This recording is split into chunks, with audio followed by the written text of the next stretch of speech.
Good morning केमन आছেন আপনারা माई simple life ब्लगे सबाइके अनेक अनेक स्वागत। এখন সকাল 9টা বাজে, বাচ্চাদের চান করা খাওয়া দাওয়া সবই হয়ে গিয়েছে। আমি এবার ওদেরকে রেডি করে স্কুলে পাঠিয়ে দেবো। এখন রেডি করছি। এটা বড় ছেলেটাকে আগে রেডি করে দিই, তারপরে ছোটোটাকে করব।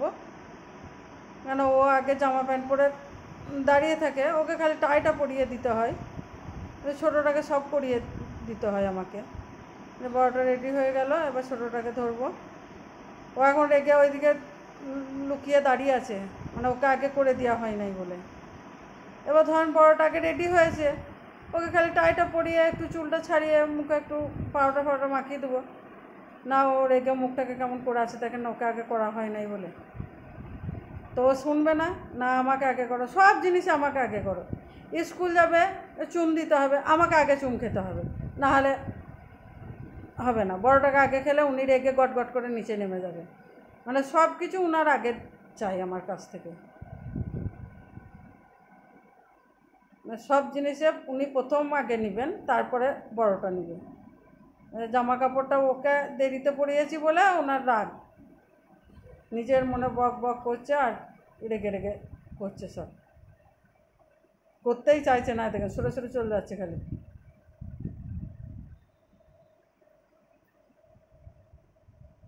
যাই ওদেরকে নিচে একটু নামিয়ে দিয়ে আসি, তারপরে এসে রান্না সারবো, দিয়ে বাকি কাজগুলো করব।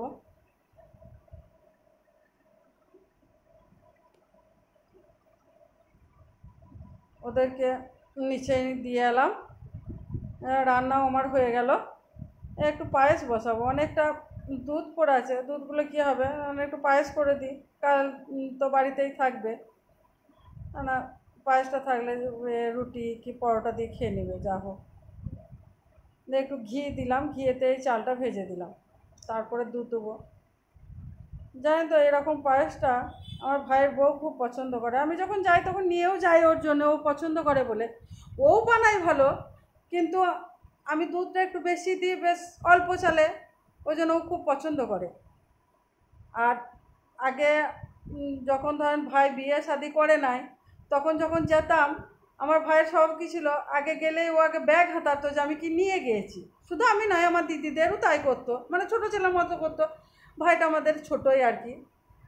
আর এখন আবার সেই স্বভাবটা আমাদের বউটা পেয়েছে, গেলে দেখবে যে দিদি কি নিয়ে এসেছে ব্যাগ থেকে। এবার ধরেন আমি আগেই বলেছি যে আমাদের ওখানে হালুয়া টালুয়া অত বানাই না, মানে জানে সবই, কিন্তু কেউ ঝামেলা এসব নিতে চায় না।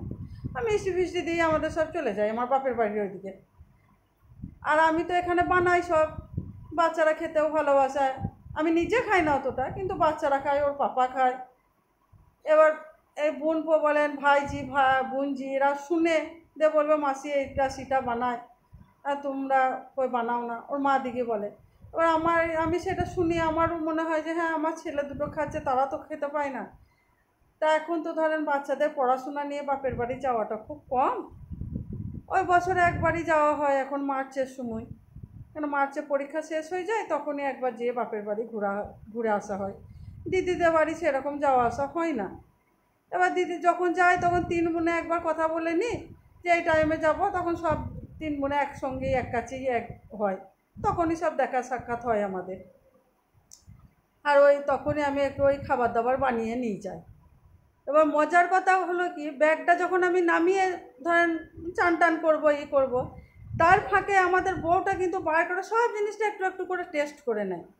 এইটা আমার বেশ খুব ভালো লাগে। মানে কেউ যদি ধরেন কোনো জিনিস নিয়ে যায়, সেইটা যদি কেউ তৃপ্তি করে পছন্দ করে খায়, খুব ভালো লাগে যে হ্যাঁ, আমার বানানোটা সার্থক। তারপরে তো বাচ্চারা খাবে, তাদের জন্যই তো নিয়ে গিয়েছি। কিন্তু আমাদের বউটার এই জিনিসটা আমাকে খুব ভালো লাগে। আমি একবার প্রথম ও যখন বিয়ে হয়ে এসেছিল, আমি একটু গাজরের হালুয়া বানিয়ে নিয়ে গিয়েছিলাম। তা সেই হালুয়াটার কোটোটা ও লুকিয়ে নিয়েছিল। তা আমার ভাই বলছে একবার দে, আমি একটু খাবো। বলছে না, এটা দিদি আমার জন্য এনেছে, এই হালুয়াটা আমিই খাবো। তখন ও অবশ্য অতটা ওইসব পারতো না, এখন পারে। এখন নানা কাজে ব্যস্ত, ওরও ধরেন মেয়ের পড়াশোনা চার আছে, আবার আমার বাবা মাও রুগা, সবই ওকেই দেখতে হয়, ওই জন্য এত পারে না। আর আমার দিদিরা তো বানাবেই না, মানে কষ্ট হবে, ওই জন্য কষ্ট জিনিস আমার দিদিরা বানিয়ে খাবে না, হালকার মধ্যে যা হবে তাই খাবে। আমার এইসব করা দেখে বলবে তুই পারিস, আমরা সব পারবো না। এবার ধরেন তার ছেলে মেয়েগুলোও তো খেতে চায় যে এটা সেটা। এবার আমি যখন যাই, নিয়েও যাই, কি মাদের ঘরেও বানিয়ে কিছু খাওয়াই, যে তোরা যখন খেতেই পাস না, তোর মারা রান্না ছাড়া এটা সেটা করে দেবে না।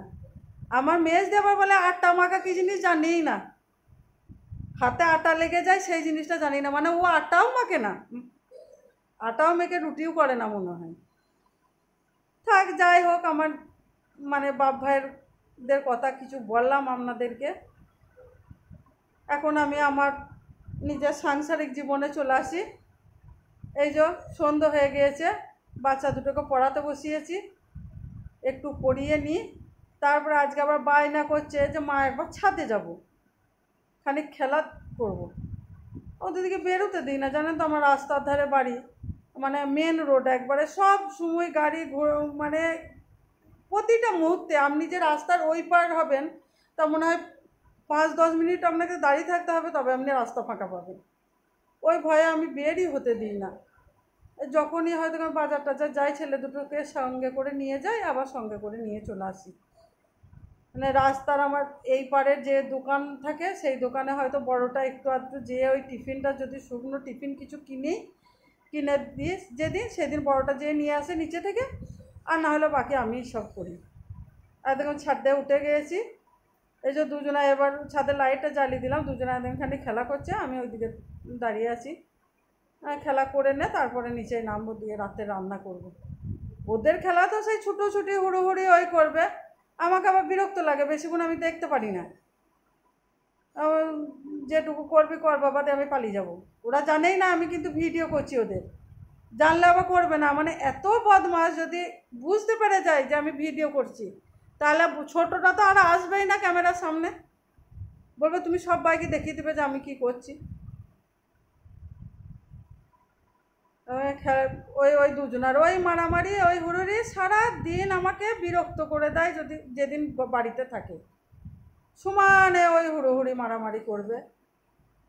আর প্রতিটা ঘরের বিছানার চাদর থেকে তোষক থেকে সব নিচেই নেমে গেল, ম্যাট্রেস পরে রইলো, ম্যাট্রেস থেকে চাদর তোষক নিচেই নেমে গেল।